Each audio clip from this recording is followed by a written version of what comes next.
You're listening to Online Pet Health Podcasts with Dr. Megan Kelly. Continuing education for veterinarian rehabilitation therapists. Learn more at onlinepethealth.com.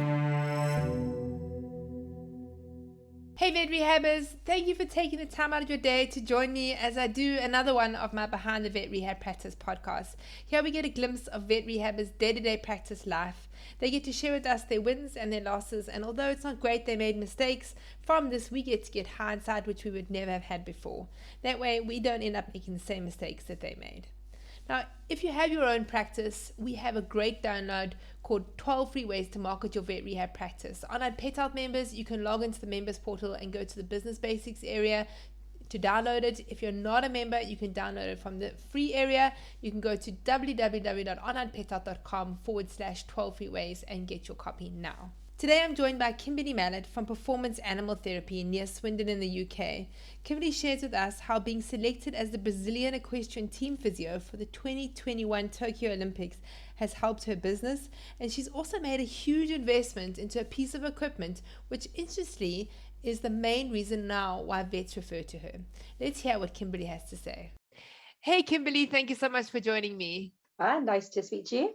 Kimberley, won't you tell the listeners how you got into the field of veterinary rehabilitation? I mean, I've always loved animals. I was brought up on a farm, so I've always been around animals, had my own horses and dogs, and just been involved in animals. I'm just a really hands-on practical person, actually, and scientific, so it just sort of naturally led to that way. I absolutely love it. So tell me what you studied and sort of how many years, and then sort of what your first jobs are and how you got to where you are today. So I actually studied animal science degree first, a bit of a biology degree at university. And then I spent a few years just working for event riders, grooming, and even worked in a restaurant for a bit. And then I was like, I really want to do something more scientific, but hands-on, practical. And then went back to university and did a veterinary physiotherapy degree. And haven't looked back. Awesome. So now today you've got a practice. Is it your own practice or are you working with other people? Yeah, no, I set up my own business when I finished university. And just me running my business, and that's how it's been. And what species are you seeing? I mean, I've seen lots of pictures on social media of you with horses. Are there any dogs or any small animals in there? Yeah, so it's mainly horses. The only sort of dogs I do treat generally are horse owners' dogs on the yard. Occasionally I get referred from a vet practice for, local, if they've searched for me locally or something like that, or a recommendation. So I've had a few interesting dog cases, but generally horses. And you'd be mobile for the horses and the dogs, right? You don't have a clinic? Yeah, no, it's all mobile. Okay. And I saw, and I don't know whether it was a Facebook post that I saw, it was last year, 2021. Did you go to the Olympics? You were treating horses in the Olympics or Yeah, I did. It was you, yeah. Lucky. I went to Tokyo, yeah. Tell us about that. So I actually went with the Brazilian eventing team, who are actually based locally to me. Most of them live in England, or the horses do at least. And I've worked with them for a few years now. I actually went to the World Equestrian Games with them as well. And the opportunity came up and I obviously grabbed it by two horns. I mean, it was a bit of luck, the horse, I was attached to a horse, and that's how I got to that horse, then was selected and to go that way, because obviously the numbers were extremely limited because of COVID. So you had to be assigned to a horse, certainly for the Brazilians. So they didn't have extra support crew in that sense. So that's how I got to go. And then when I was there, I was kept busy with lots of other horses, not just the Brazilian team. So it was an amazing experience. They have physios out there, like a veterinary team with physios and other therapists, which actually go to a lot of the FBI events. And it was really interesting. They were really interested in what I was doing. And we actually still speak now. So I hope to do more of that in the future, actually from an FEI point of view, not just associated to one team, as it were. And you have to be specifically FEI trained, or is there something, or can you just go treat horses at these events? Yeah, you have to apply through the FEI to be a permitted equine therapist, they call it, of which isn't necessarily one profession, as in you could be a physio, osteo, chiro, and you have to be referred by an FEI vet who says to the FEI, yes, this is a good person. I presume they do check your qualifications as well, and then yes, we do an online test, of which I just renewed mine. I think it's every 3 years or so you have to renew it and do an online test covering all the FEI rules and things like that. So yeah, you And have to then, carry a little card around, so and when you go to an FEI event, you have to go to the organisers and the vet delegate, and they'll sign you in and check your paperwork, essentially. yeah, and then when you go to these events, are you going with like certain horses, or are you able just to go there and then treat any horses that you want to treat, or are there specific horses that you have to have said, okay, I'm coming to treat these horses? You come to treat your horses. Not many people would just randomly pick a physio off the street and say, oh, treat my horse. Yeah. Occasionally, funny enough, you do get people who are desperate on a Saturday night and they see you're a physio or seen you treat the other horses. Oh, can you look at mine? I do get that, but actually generally you go for a specific horse, a client or with several horses, and you do, part of your sign-in, you do have to write down the horses you're treating, so they've got, so they know which horses you're treating. So yeah, generally I'll go, my clients are at a competition, if I've got several there, or if it's a big one, then I'll pop along, and sometimes all week, or sometimes just like the Saturday or Sunday, depending on what they're doing. I just come back from Badminton actually with a client there. Okay, cool. And so are most of your clients at the moment competitive horses? Yes, I mean, I do treat all horses. You might see a lot of the competition horses I do, they end up on social media, but I treat everything. I do a lot of rehab cases as well, which obviously aren't competing, or hopefully will be in the future, but not at the moment. But I really like the performance side, the management. And these top horses do take a lot of management. It's not just, but it's maintenance, but it's it's not just basic massage. There's a lot that goes into it, and to support them right up to and during the event, I think it's the whole part of the progress you go through to get them there. So, and afterwards as well, the horse that went to Badminton in the grassroots, I had one in the grassroots and one in the 5-star. I went and saw him the other day, just give him a treatment post event as well, so that's equally as important. That's really great. So, I mean, it sounds like a lot of the horse riders there that are competing are open to maintenance, and they're actually maintaining their horses. Yeah, definitely. It's not just, the week before an event or at an event, it's the months leading up to. And yeah, most people recognize that and have treatment all year round. The only time I might not treat them is, literally for a few months. So over winter at the end of the season when they go on holiday. Even then, some people get me in and I'm like, they're in the field. I'm like, it's okay. Like they'll survive a month or two without treatment. But horse is different, and they do have different, some horses I might see weekly at some point, and others can go 4 to 8 weeks, depends on the horse. So let's chat about how you set up the practice. So, I mean, how many days a week are you working at the moment? I try and stick to 5 days, can often be 6 days a week. I don't like saying no to people, my clients. I suppose at the moment I have my own horse to do, so I tend to do him first thing in the morning. So I might start at 9 o'clock, say, and then treat through to the evening, or 5ish, something like that. I go back to my horse again in the afternoon. But so Monday to Friday I try and work, say 9 till 5ish. I know it never happens like that, but you know what I mean. And then I often work on Saturdays as well, or most competitions are at weekends, so then you are working the weekend, but then maybe I'll try and take half the Monday off or something like that. But it's nice running your own diary, with the days, weekends, mornings, evenings, all sort of merge into one. And I try not to, I try and take time for myself, but equally if a horse needs seeing, I'll do whatever I can to go and see it. So yeah. And how many horses roughly are you seeing per day? Depends how many yards I'm going to. If it's just 1 yard, 8 is a lot. I mean, I like to spend a decent amount of time on a horse, and the first horse and the last horse needs to have the same attention. So 8 is a lot, I would say. It's like probably my maximum. But yeah, normally about 5, 6, 7, something like that. So have you got some yards where you've got 8 horses that you have to treat? So you go to 1 yard and treat 8. Wow, that's convenient. Sometimes I was like, oh, can I split them, over 2 days? Because actually that is a lot, especially when they are back to back. In a way, driving to another yard sort of breaks it up a little bit, and you can almost do more. But yeah, I have some big yards where I'll do that many or more. So if it is more than that, I definitely will try and split them up. And actually those sort of yards, a lot of them I do go regularly, so I wouldn't necessarily do all 8 that day. I would do a few of them. Okay. And so what is the biggest challenge that you find running your mobile practice? I've actually recently set up an online booking system, because I was just struggling with people messaging you on every single platform they possibly could. So I've set up an online booking system for people to request appointments, and then I can just confirm them or alter them, which has really helped.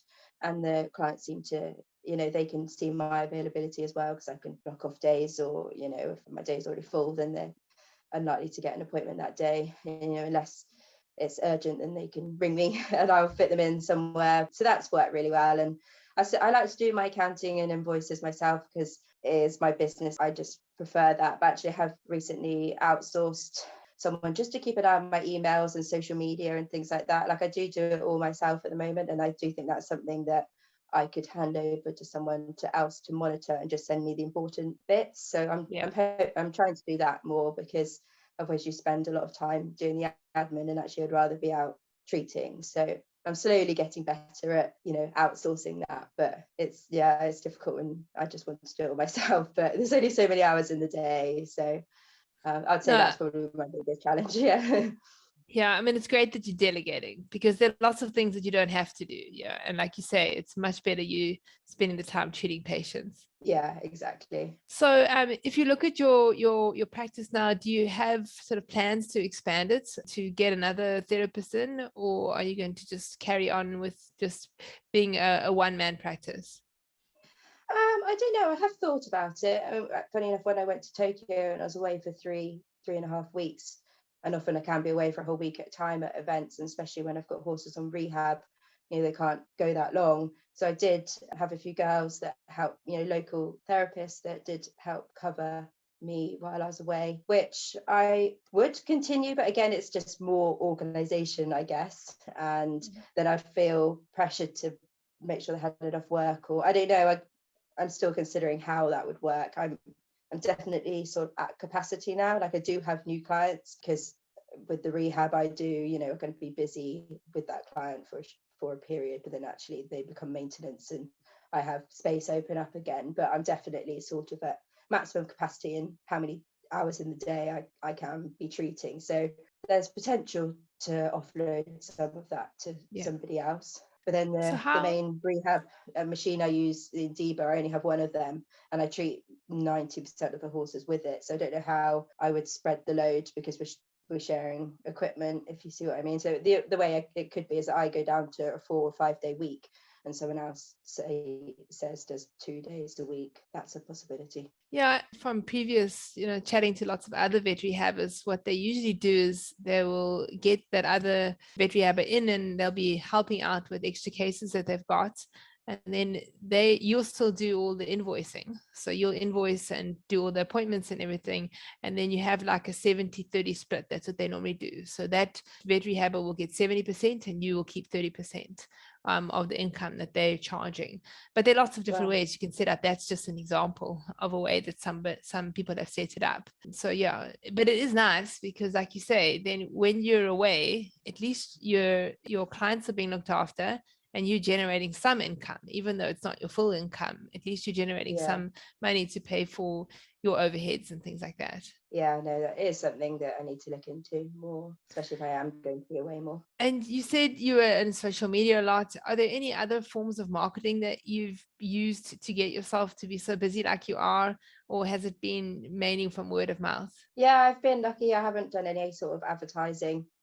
I try and keep my page updated, but even then I'm not brilliant with it. I always have a lot of content ideas and I write stuff down, but getting it actually created and put on isn't, the highest priority for me. So that's definitely something I can, I will continue to do and work on. But actually, it's just word of mouth. I've been lucky in that way. There's a local competition centre where actually I keep my horse.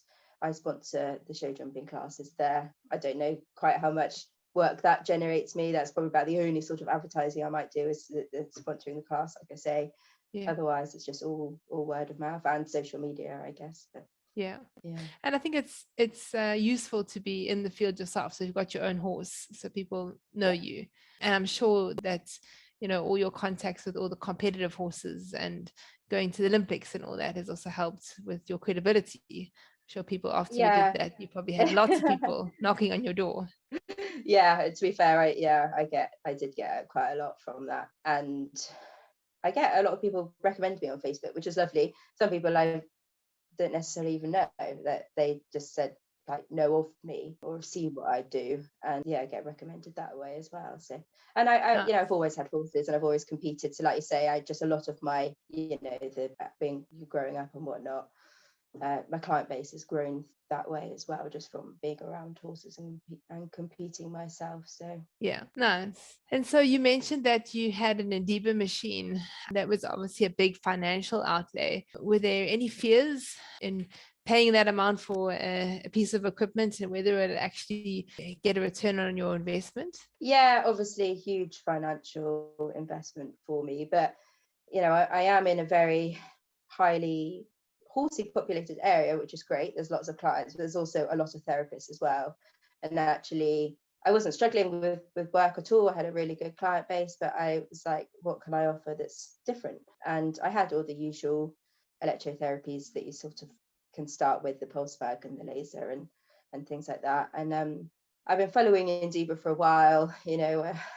I went to lots of CPD with them or in conferences and things, and did a lot of research, and then I had it on trial for a month and just completely fell in love with it. Like I say, I haven't looked back since. And yes, I did take out a loan for it, but now I've actually just bought my first house, so getting a mortgage, I had to pay that loan off, which I have been able to do. So I guess it has paid for itself. I've been able to do that. So I'm coming up to my third year of having it now, and there are more and more popping up around, which is great. But I guess I probably do have a lot of my clientele come to me because I've got the Indiba, especially the rehab side. And but even at competitions and things, it's still getting the word out there. A lot of the local vets are really for the Indiba. They send cases to me because I've got the Indiba, where they're non-surgical, or just the owner wants to manage it conservatively without going straight to surgery, and it's getting used a lot more in that sense, and the results are speaking for themselves. So absolutely no regrets in that sense. Oh, that's awesome. And your relationships with the vets that are in your area, do you get quite a lot of referrals from them, not only for the Indiba, for rehab in general? Yeah, like I say, actually a lot of them are because of the Indiba that they get referred to me specifically, I think. And actually, funny enough, it's the ambulatory vets that I get referred to more for, as in they don't have their own surgical practice. It's the mobile vets that do treat more conservatively, then refer on more so than the surgical vets. I don't know if that's just coincidence or anyway, there's lots of vets around here, but there's 3 or 4 that I get referred to quite regularly. And your small animal practice, are there any sort of views into increasing that, or are you still going to just be treating just a few dogs here and there? I suppose I haven't really got the facilities, so I think I always think of small animals that they come to you, that you have a practice. Although funny enough, I think the few dogs or small animals I have done is because I am mobile, as in I've come to them, especially the dogs with reduced mobility or a slightly older owner or something that doesn't want to have to bring their dog to a clinic. So I think I would stay mobile in that sense. And if I'm very happy to treat dogs, I just haven't really marketed, I suppose, for it necessarily. Some people are surprised they do treat dogs, and I was like, I can and do treat dogs as well. But at the moment, I'm really happy doing the horses, but I think maybe in the future I might steer more towards the small animals. I'd say it's less physical, but I don't think it is really kneeling on the floor or crouching down a lot for the small animals. It's not much good for the knees and back. So actually, standing on a stool treating a horse, I don't find equally as physically demanding, I guess. Yeah, I think it's a different type of physical. It's just like uncomfortable, like on the floor, especially it depends where you're treating. I remember when I was mobile, sometimes you just got like a cold concrete floor and you got a little blanket or something that you can sit on. Other times it's on a nice warm carpet with a heated underfloor heating, so it really depends on where you're actually treating. If you have your clinic, you can dictate the floor you sit on, but mobile, it could be anything. Kimberley, if you had any advice to give for those people that are just qualifying now and are wanting to open up a mobile clinic, what would you give them? Oh, go for it. Be confident with your own skills and just put yourself out there. speak with your friends and the people you know, and start treating people that way. And word of mouth, I do think, is the best way. So if you can speak to as many people as possible, then you will gain your client base that way. And if you're struggling with anything, again, ask for help or outsource, or do what you're good at and let someone else do the bits you're not so good at, if that works for you, if you see what I mean. I probably have always taken on too much, and I should have got more help in some ways, especially if it is your books or your invoicing or your accounting. If that's not your thing, let someone else do it. Don't muddle through trying to do it yourself, but just go out there and do what you're good at, basically. Yeah, great advice. And I think sometimes, and I can definitely say this for myself, I'll be like, well, I'm going to teach myself how to do that. And a prime example was like building my website. I decided, no, I'm going to teach myself how to do my own website. And I remember spending hours and hours and hours. I'd finish it at my practice and come back and spend like 4 hours into the night, and went on and on and on and on. And eventually, after like a month, when I just couldn't get it to work properly, and it just didn't look right. And then eventually said, okay, I'm going to pay somebody. So sometimes it's actually better just to find the people that are good at it and just focus on what you get good at. Yeah, I agree. I mean, I like doing that sort of thing. I did build all my own website and made my own logos, and I've changed it probably several times over the years. But it's probably stuff I shouldn't need to be wasting hours on. I could have got someone else to do it. But I'm probably a bit like you just keep working until it's done. And I like, once I start something, I don't like giving up on it. So I just keep going until I've done it. It's not a bad thing, because you learn some new skills. But it takes so long to learn. So one of the things with mobile clinics that you often hear vet rehabbers say is that, it gets quite lonely, especially when you're by yourself. How do you overcome that? Yeah, I suppose it does. I mean, I'm lucky I've got a lovely client base who are, a lot of them are friends or have become friends, which is lovely. And because I'm mobile, I do see new people every day, or, can go to several different yards and meet with several different people. So I would say I'm lonely. Maybe sometimes when you're stuck on a yard doing 8 and you don't actually see anyone, they just keep handing you horses. But sometimes I just pop into my earphones in and listening to some music or a podcast or something, and especially in the car in between clients as well. That's a good time to catch up on podcasts and things like that. And I suppose I'm just used to it. I've always been independent like that, and I don't mind my own company, I suppose.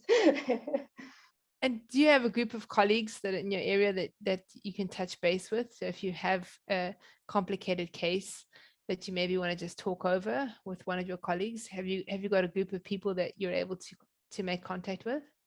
Yeah, I do. There's a few that I could speak to, and actually Indiba are an extremely supportive company, and we have a group of all the Indiba practitioners all over the country, in multiple countries in fact, and we share a lot of cases, and it's not just about Indiba, it can be sort of any case or interesting things or case studies, and so it's actually a really nice network we've got there for support and just sharing ideas.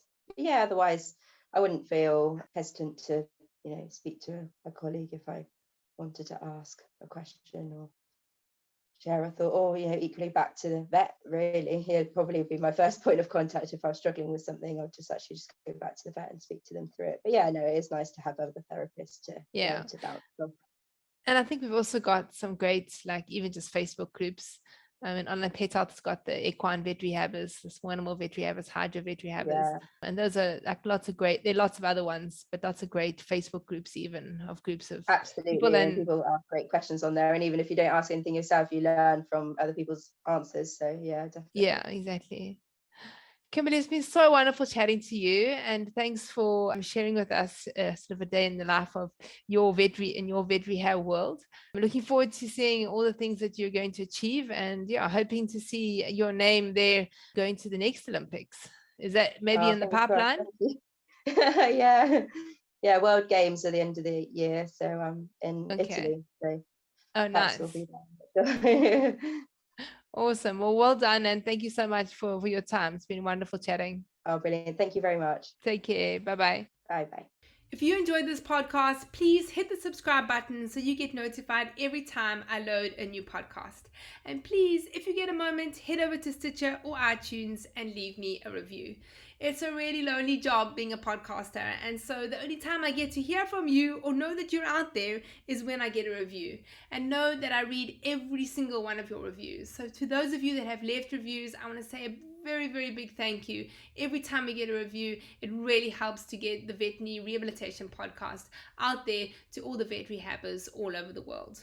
All right, vet rehabbers, so if you are looking for more continuing education in the field of veterinary rehabilitation, head over to onlinepethealth.com. Go be awesome, guys.